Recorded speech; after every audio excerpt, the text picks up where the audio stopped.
Hi everybody and welcome to my channel. I'm Goji Reviews, and today we're going to be looking at this blind bag set from Bandai. There are actually 8 figures in the set. I only have 7 of them. They're $5.99 each. I found them in Barnes & Noble.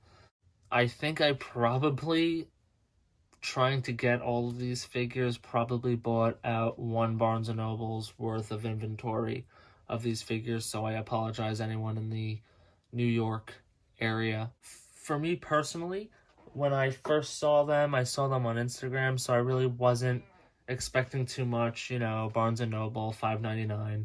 But when I brought it home, opened them up, they really are nice figures. Aside from a little bit of a wacky paint job, especially on this one, I don't know what happened there, and some finicky pieces. Space Godzilla, I'm looking at you.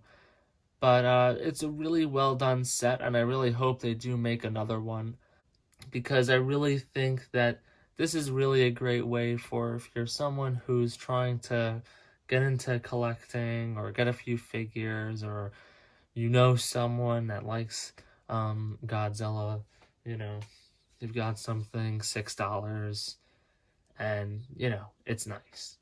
So we'll get into the review here. Here at the end, we've got Godzilla 1954 from the original film.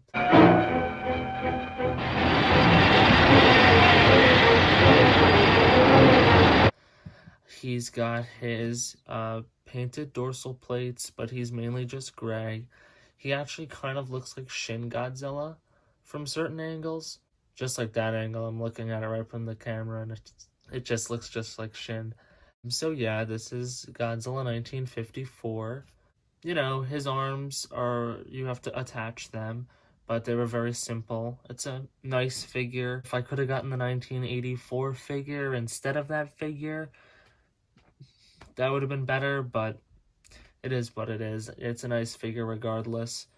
Next, we've got Space Godzilla from the 1994 film Godzilla vs. Space Godzilla, and his arm fell out.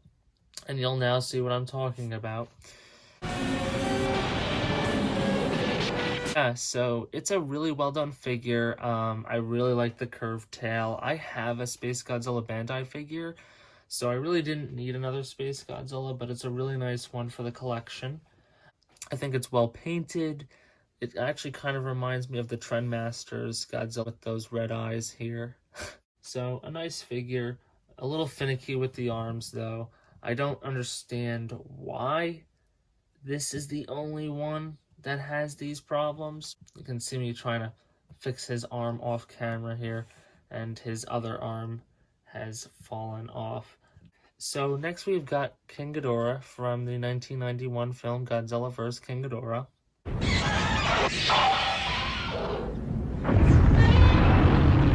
It's another really well done figure. I actually don't have many King Ghidorah figures. I only have Kaiser Ghidorah from the 2004 Godzilla Final Wars.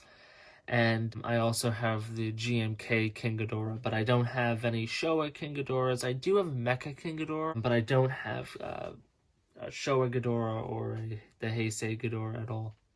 So this is my first for my collection. It's really well done. And actually, you can kind of feel the scales, which is a really nice detail that I like that they added. The tail is what you have to attach, but obviously it's fine. Really well done. I really was happy with it. It's actually a really nice size too. Next, I'll do the Mothra. So Mothra from the 1992 film Godzilla vs. Mothra, Battle for Earth.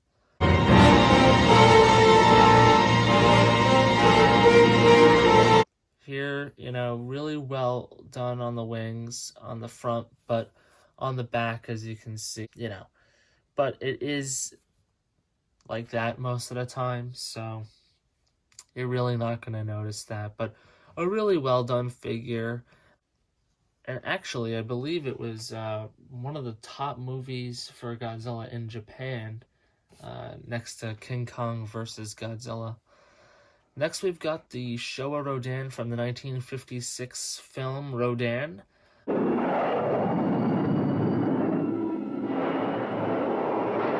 this was a real treat. I really was hoping to get Rodan because I don't really have any Showa Rodan figures at all. The closest that I have would be Trendmasters, but I would say that's leaning maybe more towards like a Heisei look than a Showa look. I think it was just the feet you had to attach for that one. Really well done, tall, great figure. The next one is Mechagodzilla 1974 from the film Godzilla vs. Mechagodzilla.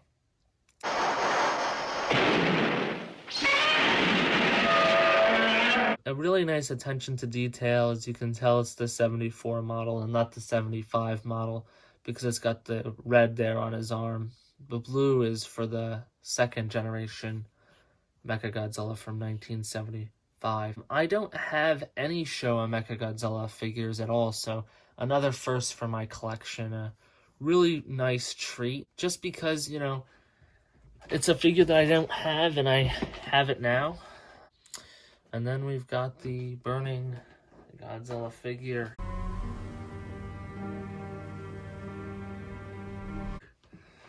Really well done, but I have a bunch of burning Godzilla figures, so.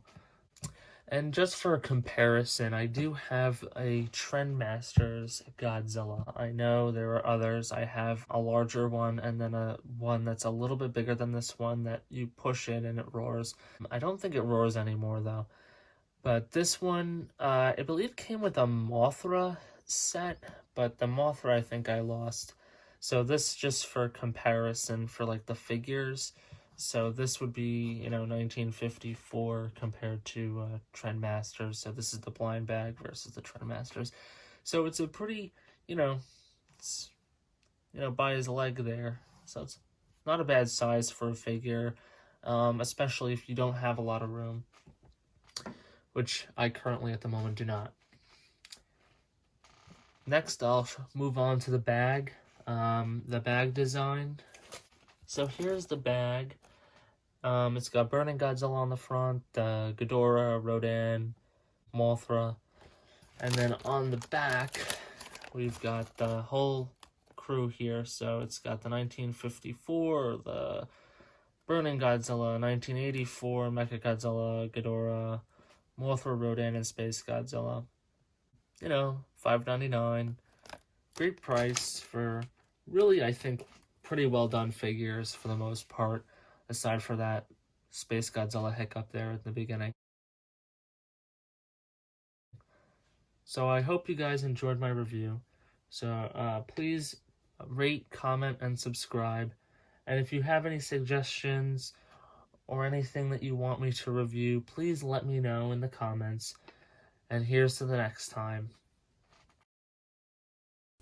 For this part of the video, I'm just going to be showing you some close-up shots of each individual figure so that way you get a sense of the detail, the paint job, what they look like, so on and so forth. So sit back and enjoy.